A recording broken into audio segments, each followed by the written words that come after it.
Next is a presentation on the microgrid. Paul Michaud is from North Carolina and will be doing a presentation about the microgrid project and the agreement with the state that I will be looking for authorization to sign this evening. And also this evening, we'll be looking for authorization to sign our agreement with Paul Michaud to represent us in this matter. So thank you, Paul. Thank you. Good evening, everybody.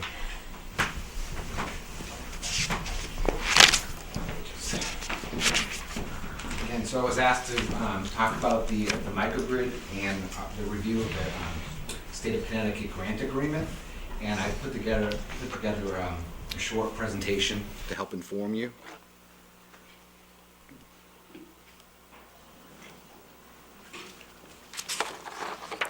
So just to explain the Woodbridge microgrid system, it's the microgrid system would be a discrete energy system. It would consist of at least two distributed generation sources, and by distributed generation I mean generation sources. In this case, a fuel cell and or a reciprocating engine that's actually located at the site of the facility, and that's what we mean by distributed generation.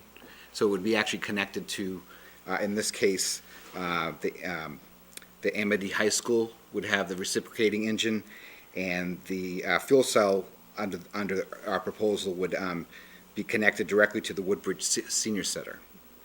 And the way the microgrid works is it would tie in the police station, the fire stations, the public works facility, the town hall, the library, and the high school together electrically, so that they can, what would happen is they would operate in parallel with the grid. So they would generate every day, on any day like today, and serve the load of those town and Board of Ed facilities.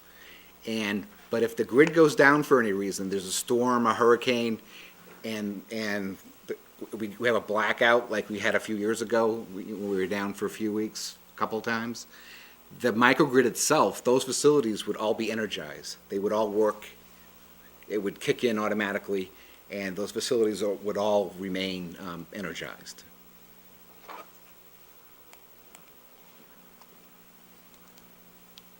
See if I do this right. Okay, this is just a diagram of what, it's a very simple diagram, but of what a microgrid looks like. On the left-hand side is sort of the way we do it now. It's you got the big power plants, you got the big distribution lines, and the town is hooked up to the big distribution system and generation system.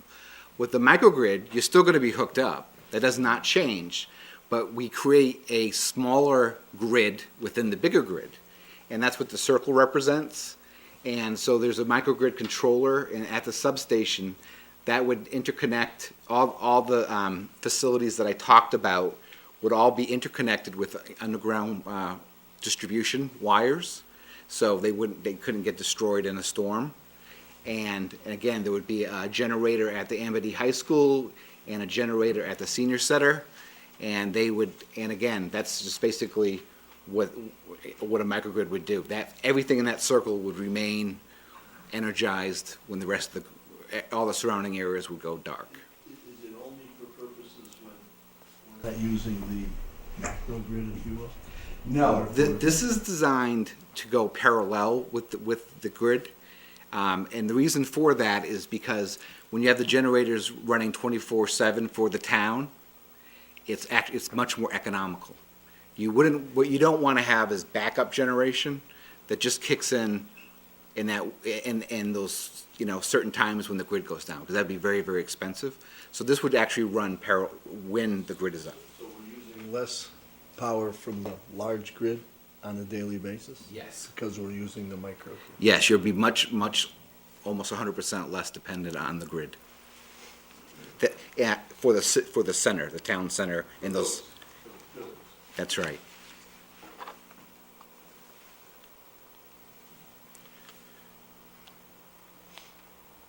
Trying to get this to. Okay. go back one, I'm sorry. Okay, so, why do a microgrid? There are many benefits, but the top three are its reliability, resiliency to the town center and Amity High School. Again, what happens is if there's a blackout, the town center and Amity High School will all go into island mode, and you can serve your citizens, serve your residents in that area, during the blackout. They would just continue to run. So that's the reliability reason for a microgrid. But there's actually other very important benefits of a microgrid. A big one is that because the plan for the generation piece of this microgrid is to be initiated through power purchase agreements, which I'll talk about in a little while. It creates price stability for the town because you'll be able to lock in 20-year rates and know exactly what the town is going to pay, and often at a lower rate than you're paying now. And so that's a huge benefit of of this microgrid, is that you'll actually know your rates 15, 16 years from now, if rates explode during that time under UI's tariffs, you'll already be locked into your rates. So that's a huge benefit. And the third benefit is that it does enhance integration of distributed renewable energy sources at the town center and Amity High School. So once you have the microgrid and you have your generation in place, for example, I've learned through the folks at Amity High School that at Amity that they'd love to have a solar system on the high school. You can actually integrate that solar system into the microgrid. And what's interesting is we do a lot of solar systems, and we just completed one for Town of Avon, for example, and they're going to save about $1 million over the length of their PPA locking into solar, and because solar doesn't use gas or anything, it relies on the sun, and you can actually get prices lower than what your town pays to your electric company. But solar doesn't have anything to do with your microgrid, other than you're saying it's accessible to combine it or integrate it. Yeah, well, But if someone were to go to solar, for example, the high school, without the microgrid, what would be the difference? As you're saying, it's easier to integrate? yeah, you can, under the deep rules, you can integrate all kinds of renewable resources into the microgrid seamlessly. But you're correct. If you wanted to do solar without a microgrid, you could do that too.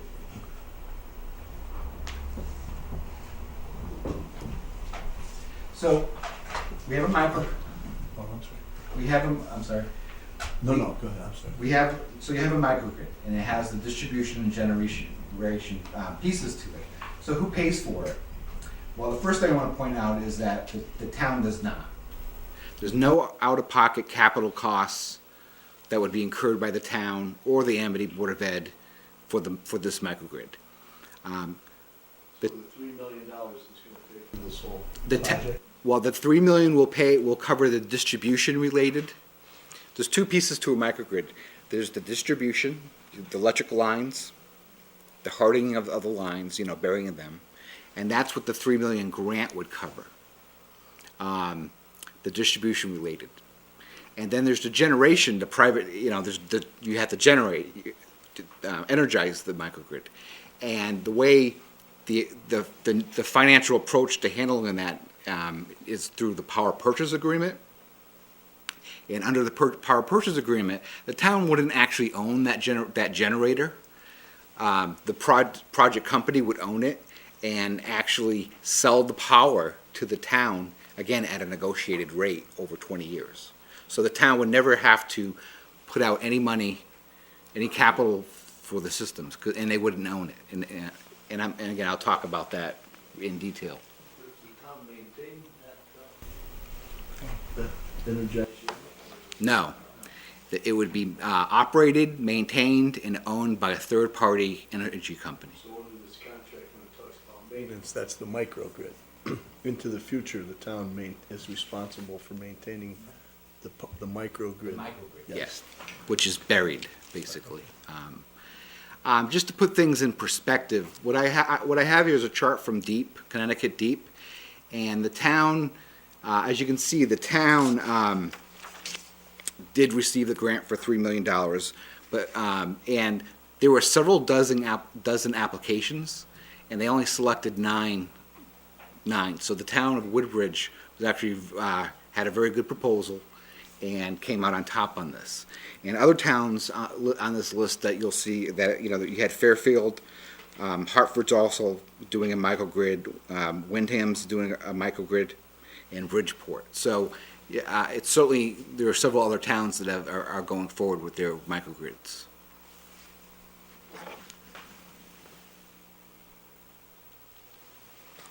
So I've talked a lot about a power purchase agreement. So I just want to give you some background on it. It's a long-term agreement between the town and the PPA provider for the energy from these either reciprocating engine and or a fuel cell at a predetermined price. And the PPA, we call them PPA providers, which is the energy company. They basically design, construct, operate, and maintain the generating unit for the microgrid system. So the town doesn't have to do anything. They don't own it. They don't have to do anything with the system. It's owned by another company. And like I have there, the PPA provider owns that generating unit, and it's not the town at all. So what happens is the town simply pays, just like an electric bill, a per kilowatt hour charge. They sell it to us at a profit. Um, Because they're not gonna do that for. Well, of course, yes. Yeah, there's a rate of return on theirs. Right. But you're saying the cost of that, even when they make the profit, is competitive in terms of how we would otherwise buy power? If you, for example, fuel cells, reciprocating engines, even solar, because they, especially solar and fuel cells, which get incentives, there's a whole incentive policy to make those go. You are able to get a really competitive price for that. And reciprocating engines are very competitive too. The key is negotiating the price. And the key is hopefully negotiating a price that includes gas, or the natural gas. So yeah, exactly. So you want to shift the risk to the company, not the town. If I could just interject there, of course, if the town had the funds to, we could do our own generation, which would be about $6 million. We could buy our own and then have very inexpensive power, but that's not practical for a town our size to actually buy the equipment and run it ourselves. So that's why. Could you just talk a little bit about the heat? I don't know if you're going to get into that, but No, I could. Yeah. The reciprocating engines, fuel cells, they produce heat. And at the high school, especially the high school, the thermal is used to heat the hot water. And that actually helps reduce the price of the energy because that's all wasted heat. But if you use it, if you use the thermal to, again, heat the water or run chillers at the high school, it's almost a free byproduct, and it actually really makes the system economical. That was a good point. How does Bethany and Orange fit into this, if we're talking about Amity, BOE? It's the Amity Board of Education. We've met with them several times, and the members of the board we've met with and the superintendent are very supportive of the project, and they will be taking up this same authorization to sign the agreement at their next meeting, which is in about a week. They indirectly benefit Financially, Because I think I'm saying this from years ago when I was on the Amity board, but Amity is a designated shelter, correct? Yes, it is. In case of sort of community emergency, so for that, is that your concern? In other words, it looks like I think we're what he's saying doing is the this. entire region benefits. The region will benefit because it's lower cost. So there's an incentive for them to go We're ahead. providing some benefits. Right, we're giving them a To a benefit. legal entity that is separate from the town of Yes. Woodbridge is. Well, we have a third of whatever percentage we have at Amity. We'll benefit from that, and we'll also benefit from our own buildings in terms of lower energy costs. Before we move on past the cells and the substation, what size are these substation cells? And obviously, there's one going to be placed at the high school. How is it protected?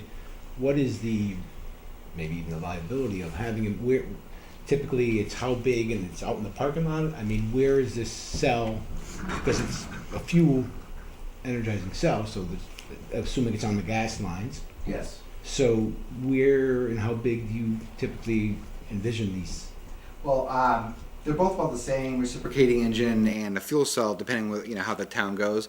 They're like half the size of a trailer truck, tractor trailer, like the back of it, maybe a little smaller.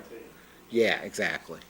And they would be at the interconnection point where at the facility. I'm not exactly sure where at the school they would be, but they're metal boxes basically from the outside. And so that's how they're protected within this metal box. You don't Yes. need fencing and. And there's a location at the high school where they already have existing equipment that they plan to replace with it, right?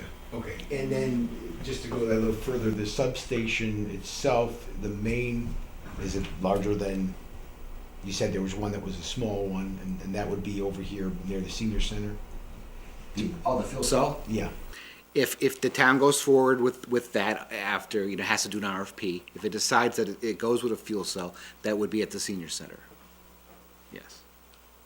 And I'm not quite sure where it would be connected. I mean, I saw the plan, but it's at the interconnection point at the senior center.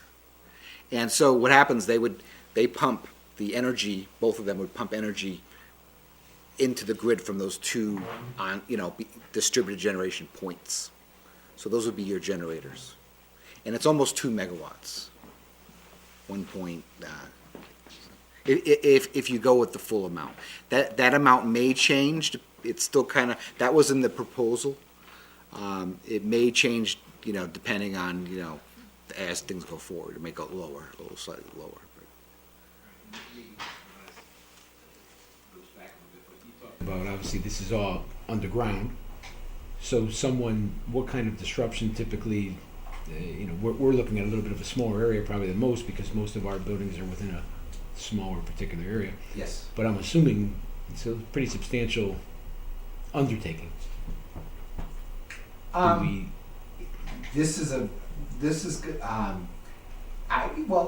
not a huge microgrid. It's actually, the state considers this to be the star, this town.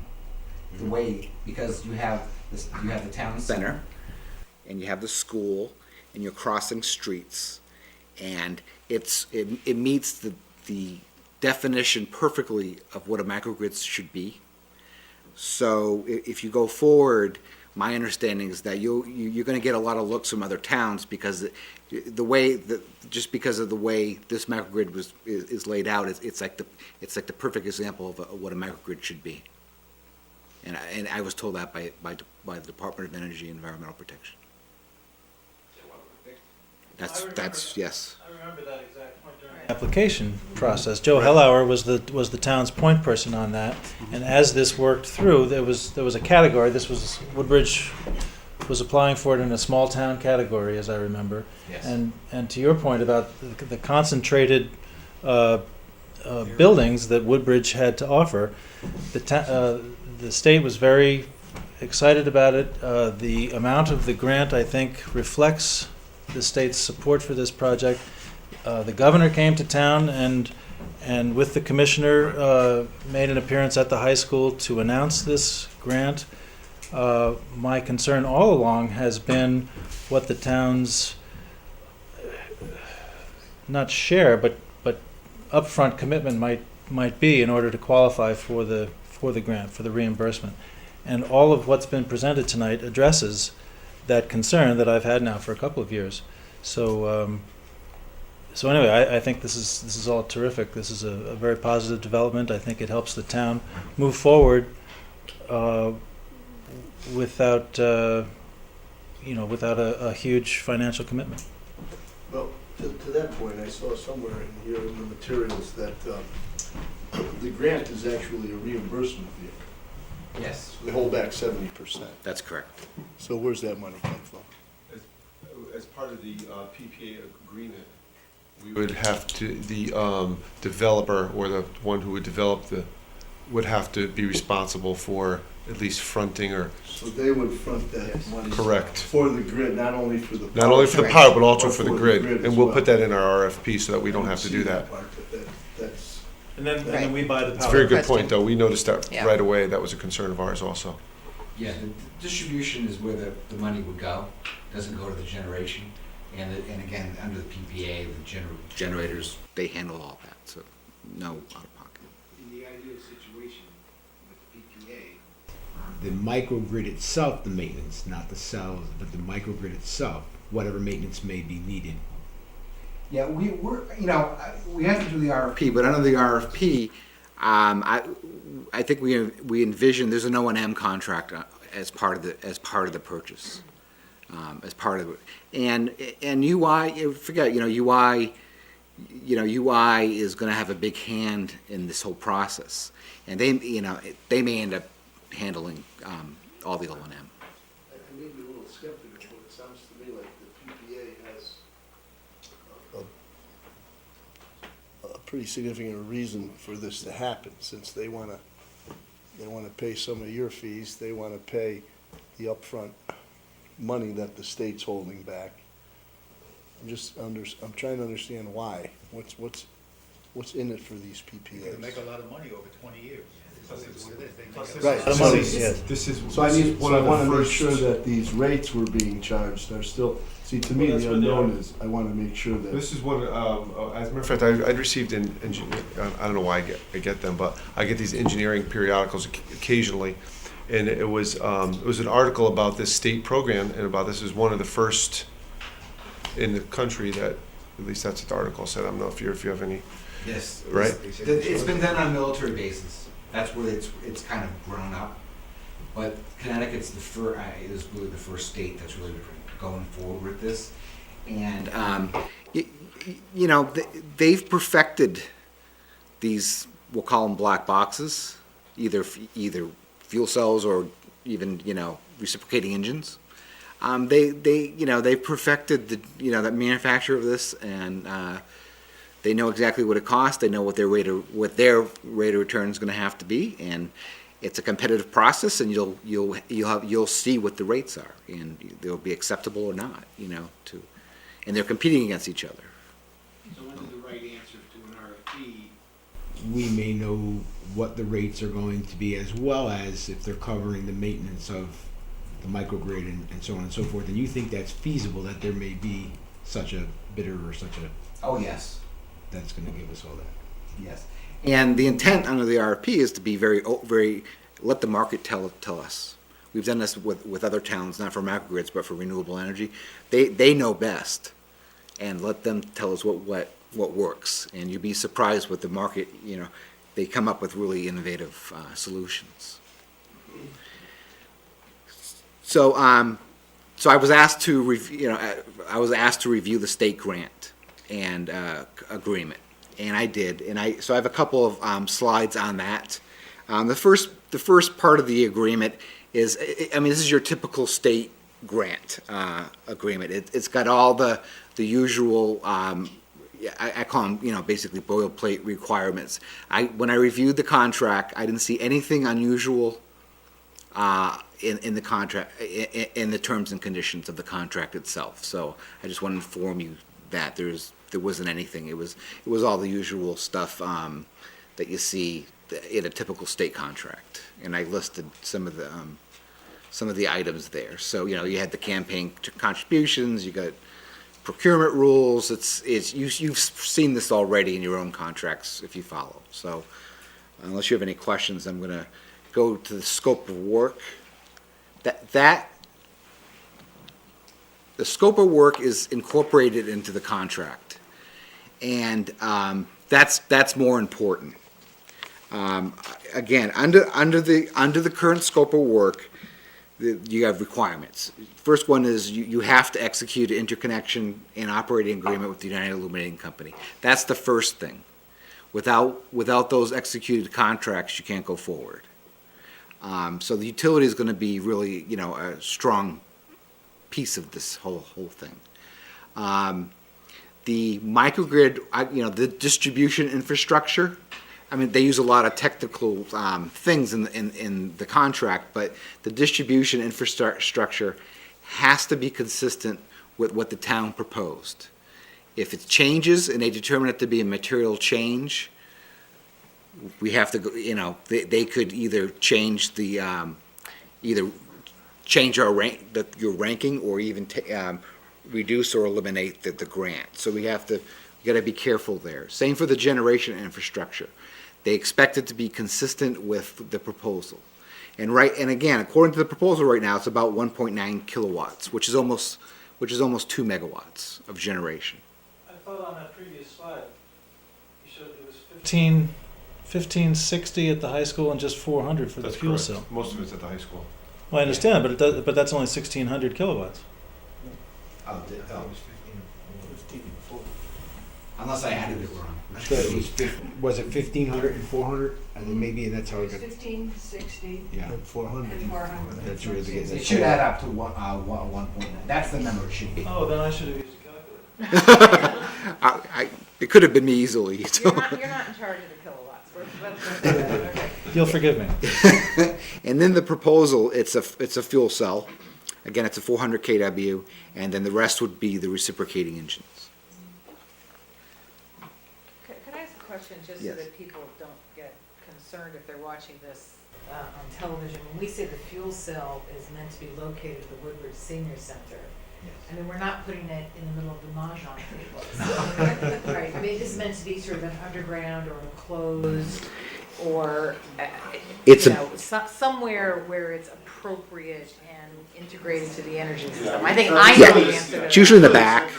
It's the center building, and do we know where the center building is meant We to? haven't talked about specific location, but I think it was right up somewhere up. Okay, I just don't want people who might be watching this to be Yeah. concerned that somehow it's going to be, There's no an impact on the senior intrusive center thing. itself. No. Okay. And if you ever saw a fuel cell, it's like watching. Grass grow, it doesn't make any noise. It's a chemical reaction. There's very little moving parts. Right. So it doesn't make any It's noise. not intrusive, No. it's not, yeah, okay, well, that's important to, I think. Thank you. And under the scope of work, the microgrid has to be completed by May 31st of 2015. We talked about we may have to ask for an extension.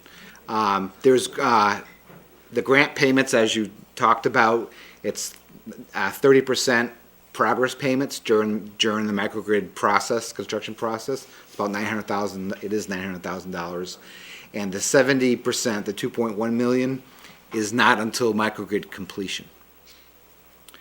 And again, I got to emphasize the grant payments go towards the distribution only, not the generation piece. There are annual reporting requirements that the town will have to do going forward as a condition of getting the grant, and they do allow extensions and amendments, but it all must be in writing. I think that's it. And that completes my presentation. Could I just ask a question? So we're right now, we're sort of in the trees, but the forest here is that, I mean, the big picture is that this is consistent with sort of an ongoing state policy about finding alternative ways to use energy and have energy, and that we're not so reliant on traditional sources of energy. Am I correct about that? That's correct. This falls right into their it's in statute. It falls right into the whole policy of renewable energy, energy reliability. Right. And they're actually rolling out a round 2 now for microgrids, and there's going to be a whole new set of other municipalities who are going to be submitting proposals. Right, so I mean, I want people to understand, this doesn't just fall out of the sky today. This is something that's been in the works for a while, and I believe it came to us a year and a half ago. Am I right about that? Or maybe even longer ago than that, or whatever. Anyway, It so was almost, almost 2 years ago. Yes, absolutely. Because I think it's important to sort of just remind us that that's what this is all about, so. You're welcome. So real quick, the way I see this is, we get all that, we hire you to help us do it, with the RFP and negotiations and so forth, we are obligated to pay you your firm, Murtha Kalina, $2,500, correct? The rest of your fee gets paid by the PPA. Yes. So I think what I'm hearing is, we get that. We're obligated to maintain the microgrid with a state contract, but perhaps we can negotiate that the PPA would take up that obligation? The PPA and with it, on the infrastructure, it's an operation maintenance contract that gets embedded. Nobody's gonna the town's not gonna be left to its own device, to meet. Yeah, Okay. so it'll be embedded in the price. So essentially, we get the fuel cell, whatever that is, we get the distribution grid, and all that nice, and all the benefits and energy savings and so forth, essentially for $2,500. Well, 25, for the town, yes. No, I mean, Yes. that's what I'm looking at. Yes, that's our I fee. just want to confirm that, because that seems like an awful lot of infrastructure and benefit for $2,500, so I just want to make sure Keep in that's. mind, we wouldn't be able to do this if we didn't get the $3 million Well, I grant. understand So that. not everyone can run around and say, I want this too. I mean, we were fortunate to have a good application. I just Right. want to understand. And we don't have a lot of buildings that are being, I'm sure other towns, it's a much harder process, much wider zone, Right. much, but just to go back and recap, and again, if it ends up that it's going to cost us nothing or very, very little, then it's hard to argue with it no matter what. But back to the benefits to us, I saw it a little differently. In the end, I saw the best benefit maybe is the fact that we're stabilizing our pricing because we can enter into a long-term contract at a certain rate. As far as, are we keeping the buildings with power? Well, I'm looking at the list, basically almost every building that's on there already has generators and can maintain power and have power in the case of an outage. I do have to say though, after we reach like a week, the Okay. generators start to break I down, understand there's that, but- problems, Yeah, going back to the 100-year storm. If we were a month out, for instance, we would have a lot of problems with our generators. I Yeah. think this is very different from the kind of generators we have. This is a whole different model. It is, but the of truth of the energy. matter is, if, doing an analysis of benefits, the potential of how many times these buildings will need to generate their own power more than 7 days is probably fairly unlikely, if at best. But nonetheless, it is a It only benefit. takes one, it only takes one. premise just right from the get-go, so just so you know. You can do that, but I'm just basing it on facts and how often it happens. But the fact of the matter is, unlike some towns, which clearly would benefit more because many of their, let's call them their important buildings and town buildings, fire, police, may not have generators in some cases, so they're certainly gaining more than on that end than we are. But back to the stabilization of the rates, so as part of the RFP, you think that is something that can be upfront, you'll know what kind of rates we're looking at or range, and what kind of contract. I think you mentioned it's possible to enter a 10 or a 20-year contract to stabilize the rates. Yes, and they will ask specifically for that, and And we've done these RFPs for other generation, not for microgrid, but yeah, and they work, they work very well. And usually PPAs have a little escalator in them, so, and you gotta negotiate whether the gas is gonna be tolled by the town, or whether they're gonna, for example, we negotiated, a fuel cell where they included the actual gas in the price.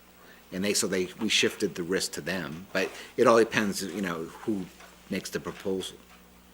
But I just see that as our number one benefit. Hopefully we'll never have another 20-day storm or something.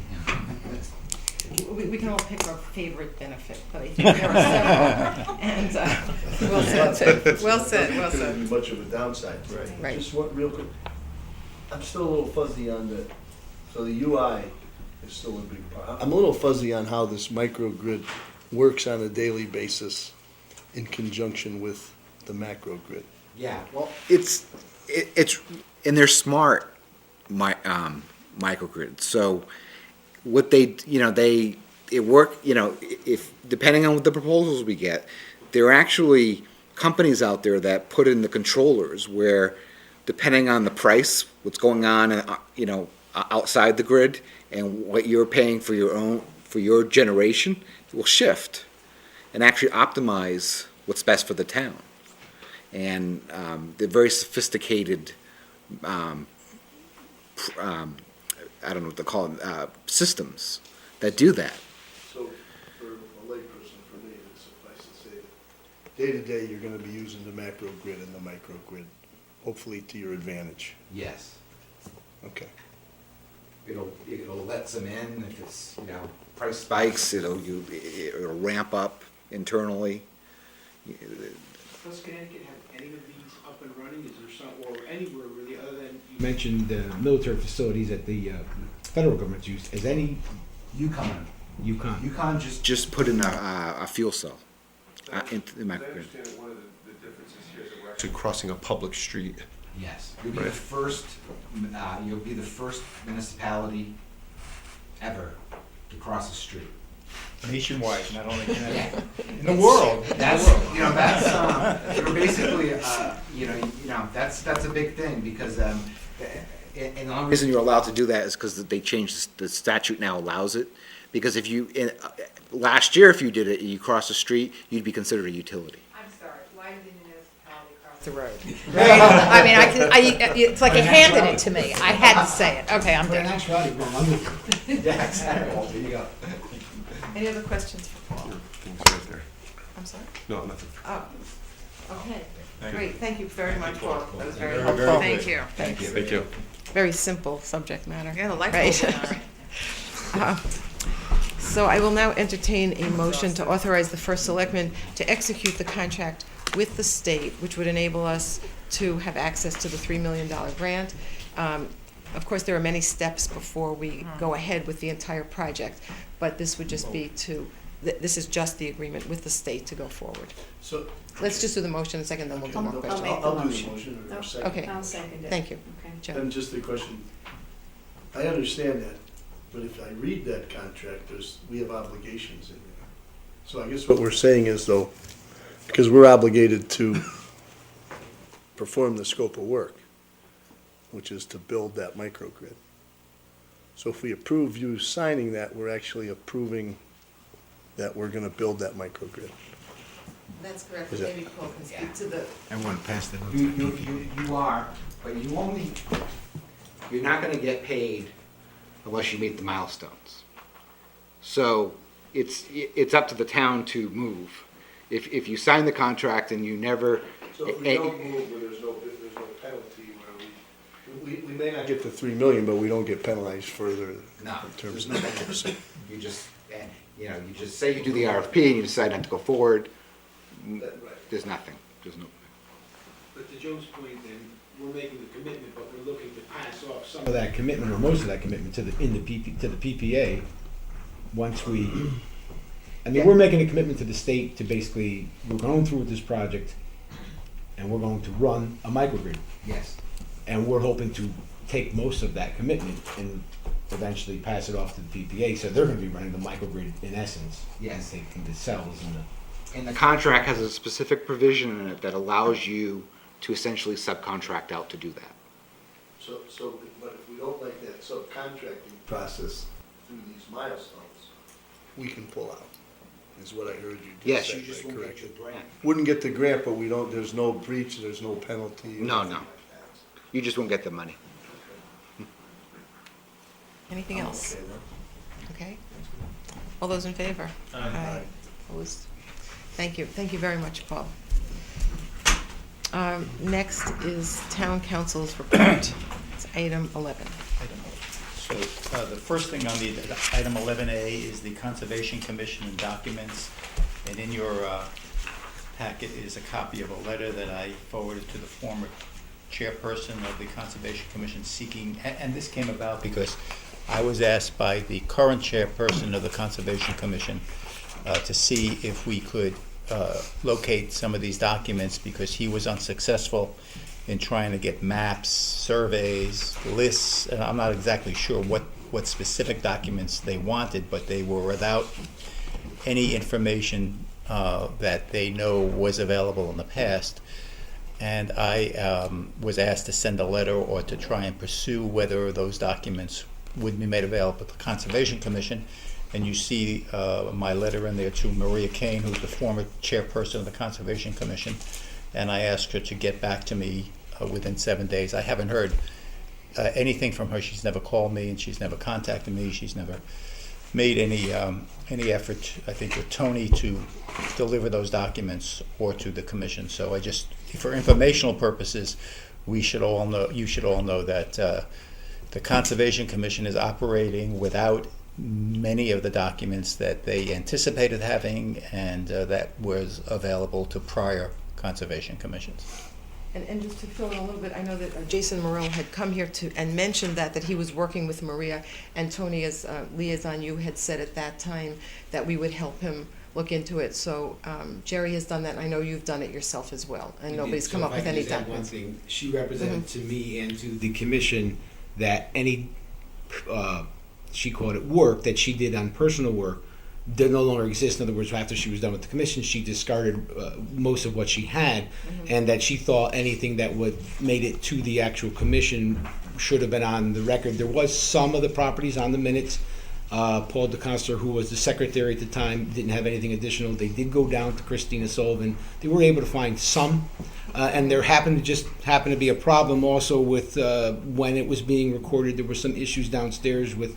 So it just was it seems like an unfortunate turn of events that between the process, some of these that they're looking for don't exist anymore, or at least nobody can seem to find them in any of the records. And some That's all. don't recreate to be something even.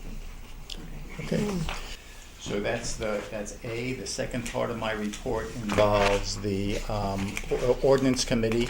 And I just want to say that the ordinance committee did meet tonight, starting at 5 o'clock. Cut a little bit short because of the fire alarm going off, but we anticipate at the next meeting to report to the full board about the possibility of reviewing our code of ethics and having a group take a look at that, having the ordinance committee take an exhaustive review of that. And this came about as a result of the Ethics Commission's decision of a couple months ago involving a complaint filed by someone against one of the members of the Ethics Commission.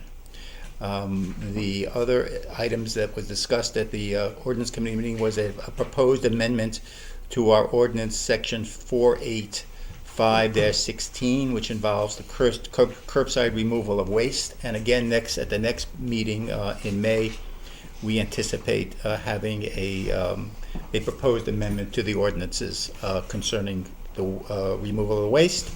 And number 5, there was a brief discussion on the animal control issues and the issues involving the abandoned domestic cats. And that's the report, unless someone else, anything else to add. Thank you. Okay, item 12.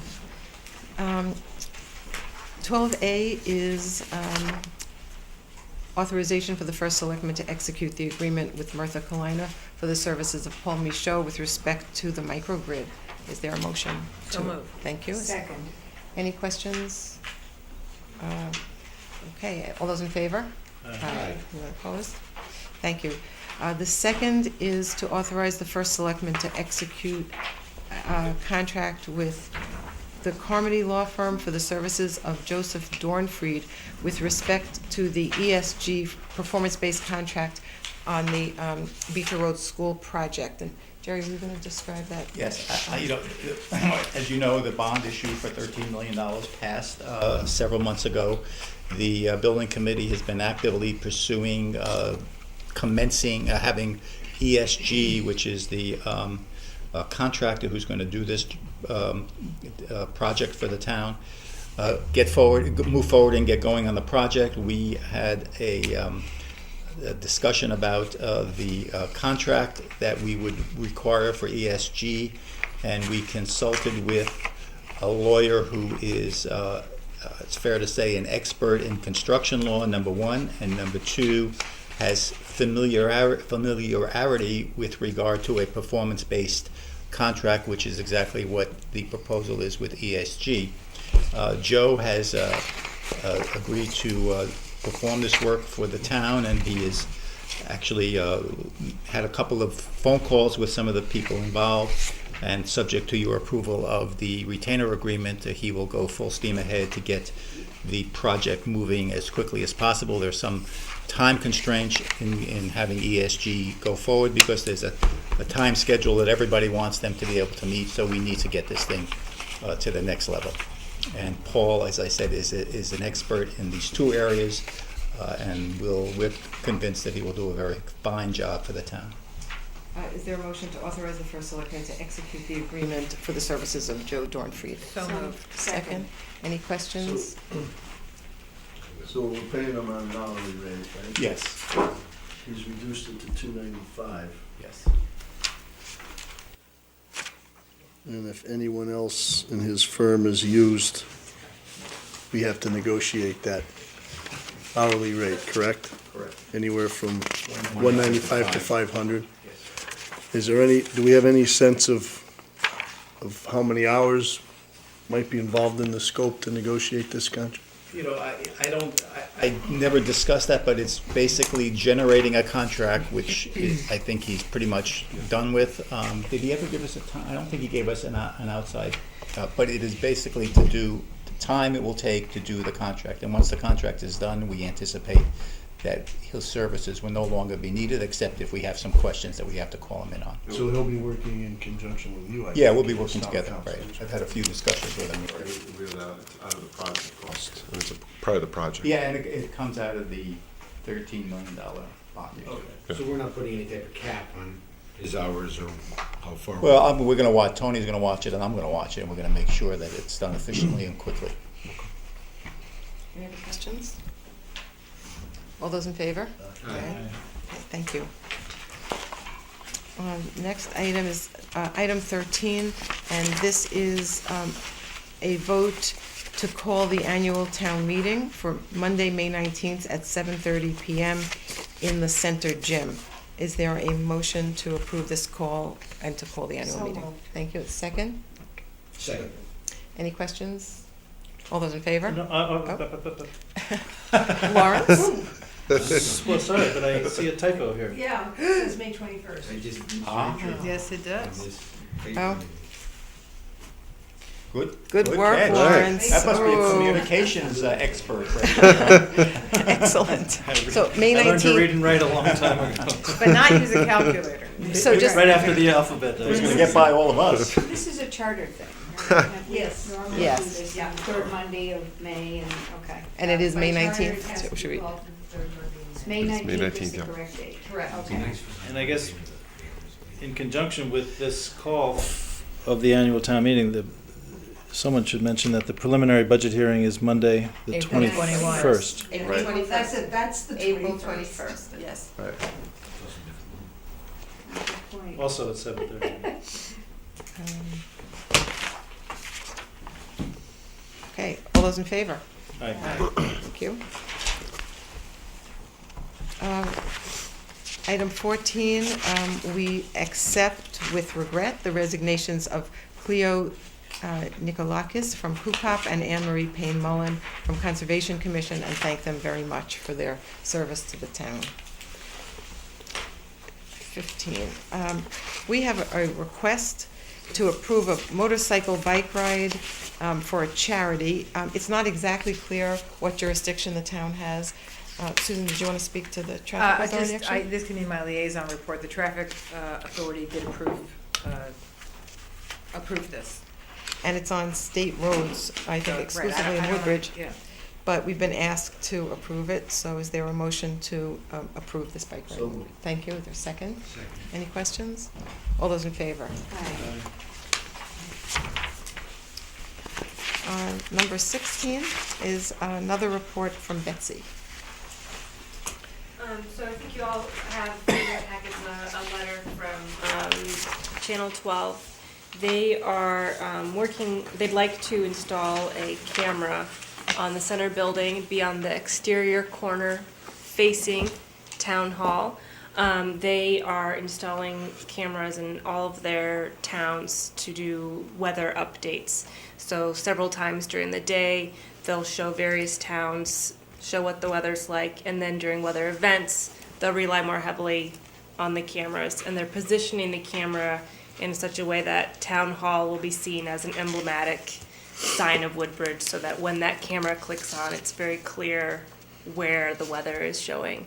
It's not going to be recording anything, it's just going to be live feed when they switch to that camera. Any questions for Betsy? Okay, thank you. The next item is the town clerk's report. Is there a motion to accept the town clerk? Thank you. A second? Second. Any questions? All those in favor? Aye. Thank you.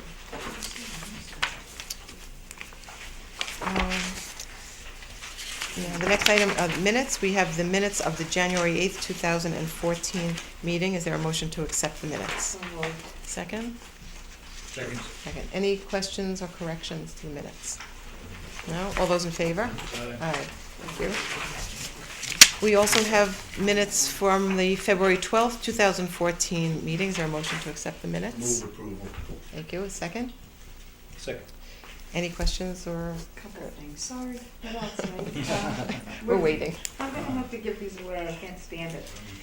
Woodbridge Board of Education, page 1, paragraph 3. It's Beecher Road School, not Beach. And one other quick thing, page 4. Third from the bottom, regarding approve hire Country Club of Woodbridge Pool Director. The board voted unanimously to hire Anthony Taddy as pool director for a fee. Maybe it should be salary or stipend, or what's the? Fee is what the, fee unfortunately is what was on the tape. Okay. It's okay. Well, All right, then that's what happened. Okay, I'm just surprised that we're getting a fee. Okay, and that's what happened. Okay, then I can't make that change. I think we have a motion in a second. Mhm. Oh, you're ready to vote? Okay, all those in favor? Aye. Okay. Number 19 is just a point of information. We've been asked to proclaim Parkinson's Awareness Month in Woodbridge, Connecticut, and that will be for the month of April, so I'll be signing that proclamation. Then first Selectmen's report. I did want to start with the upcoming events. The April 21st preliminary budget meeting is of utmost importance. I hope people will attend and hear the budget report at that time. Also, important events coming up. May 6th is the Amity budget referendum. People who want to vote on the Amity referendum is very important. And May 17th will be the charrette for the Plan of Conservation and Development. And the charrette is basically an all-day event where people can come and talk about ideas for the town vision going forward. So I encourage people to look for those dates. We'll send out reminders about them, but they're important dates for the town. The South Central Connecticut Area on Aging on May 7th is holding a luncheon to honor Connecticut or South Central Connecticut centenarians, and we have several, and I'd just like to quickly read their names. We have 3 100-year-olds this year: Esther Johnson, Genevieve Smith, and William Yolen. 2 101-year-old residents, James Graham and Ida Luciani. Julia Cofrancesco is 102 this year. Ida Sanderson is 103, and Bernard Feldman is 106. So, yes. And just quickly, I know we still have a bit ahead of us, but activity since the last meeting. On March 17th, I attended the Beecher Road School Woodbridge Board of Education Appreciation Day, which was very important and well-deserved for the Board of Education. Lisa Connor, a member, is here tonight, and they work very hard at Beecher Road School and do a great job, as we saw this evening. On March 21st, I attended a reception at Beecher Road School for 17 Chinese principals from Shandong Province. That's our sister province, and it was just wonderful. The children lined the halls and greeted them. They greeted them in Chinese and had signs. It was a wonderful, wonderful event. I've been meeting with the Amity Board of Education with respect to the microgrid. We've made good progress on that. On March 29th, the West River Coalition sponsored a hike which Stephanie encouraged me to attend, and I did without telling me it was straight up West Rock. She went home, but I did make it up to the top. And I, along with others here, attended Tony Harp's gala in New Haven, and that's Tony Harp is the 50th and first female mayor in the city of New Haven. Is that correct, Lawrence? That's correct. So it was a very, I think there are about 1,000 people there. 1,300. So Wow. 1,300. Wow. It was a big event. On March 30th, the Amity Woodbridge Historical Society had an oral history event, which was just fascinating. People talked about their recollections about Woodbridge, ice skating, and different things that occurred in the town. It was very, very well attended. On April 2nd, I was at the Beecher Road School Book Fair, and that's where I met the 6th grade council with their bake sale, and we discussed their coming to talk to the Board of Selectmen. They were doing a great job there. On April 3rd, I attended my first Massaro Farm board meeting as an ex officio member, and I think that will really enhance the connections between the town and Massaro Farm. We've always seen evidence of that in a project Tony and I worked on today, and I think it's very beneficial for all the residents of the town, and certainly for Massaro Farm. The Rotary auction was that night. I think Tony Anastasia was very active up on the stage, and Joe was there. It was a terrific event. It looked like it raised a lot of money. There was a local wine tasting, which is a great idea. It was a terrific event also. We've already mentioned the Bethwood Fathers League donation of $3,000. And also, it's been mentioned the Eva Block Fire Safety Day at the firehouse was an incredibly impressive event. It was very, very well attended and really helped both children and families understand more about the fire department and what to do in an emergency. It was another terrific town meeting. I was also fortunate enough to blow the whistle to start the women's roller derby that evening. Many of us did not I know had a picture of that. I will send you one. I'd But like Bob to and I see could that. not stop Were you laughing. like the pace car? I'd really like to see that. But, That must be something. It was one of the more unusual events. Elbow thing. But the women's roller You gotta derby, tell us next Connecticut time. We're Women's gonna go. Roller Derby, I never- and they'll be here again in June. Okay. Very, very well attended, and it was not at all too violent. And a wide range of women participate in this roller derby. There were mothers, teachers. The range of ages of the women was about 20 to 50, and it was fun. Did you get a handle? No It was handle? no, but that's the other thing. They all work by handles. There was. I think it was Monkey Brains was one, Cougar was another. It was very spirited and fun. And the Connecticut team won handily. Speaking of Connecticut teams, we'll get to that. Tony and I met with Susan Antonazzi and Adam Parsons, the garden, with respect to activities of the Garden Club of Woodbridge. They are celebrating their 80th anniversary and are looking to make a gift to the town. So I think we'll see something very interesting from them. And yesterday, Betsy and I attended the National Healthy Schools Day at Amity Regional High School. And there are so many things going on in the town that we're not aware of, but the high school has been repeatedly recognized for the work they've done on improving the air quality and the very good air quality. They have committees that are continuously working. Betsy, I don't know if you want to add anything to that. It was another wonderful event. The EPA was there to recognize them, and as well as the state and local health departments. I would be remiss if I didn't mention the Husky victories this month. I'm sure everybody is probably more well versed in that than I am, but certainly it's a very proud day for Connecticut, proud week. And just a couple of other things on the upcoming events. I mentioned what I think are the most important ones, not that these others are not very important also. April 10th is the Senior Center Volunteer Tea. April 26th is the Bethwood Fathers Baseball League opening day. Also, the Rock to Rock bike ride, which is environmental groups from the greater New Haven area, will be doing a fundraising bike ride. Massaro Farm will be included in that. And May 7th is the Amity Hall of Honor, and 2 Amity High School graduates will be honored at that time, James Amatruda in the field of medicine and Matt Nemerson in business and technology. So a lot going on in our little town. Next, we will go into executive session. We left that towards the end of the meeting for people who might not want to wait. So we'll ask people to clear the room, and in addition to the Board of Selectmen, I would ask our attorney, Jerry Weiner, to stay, and Tony Genovese. Okay. Better make a motion. And I wrote it down. I'll entertain a motion to go into executive session. Move we go into executive session Thank you. pursuant to the statute. Oh, yes, yes. One of those people. Yes, yes, Statutes yes. listed per the agenda. Thank you. Well, First, we'll vote. Is there any questions about the motion? All those in favor? Aye. Aye.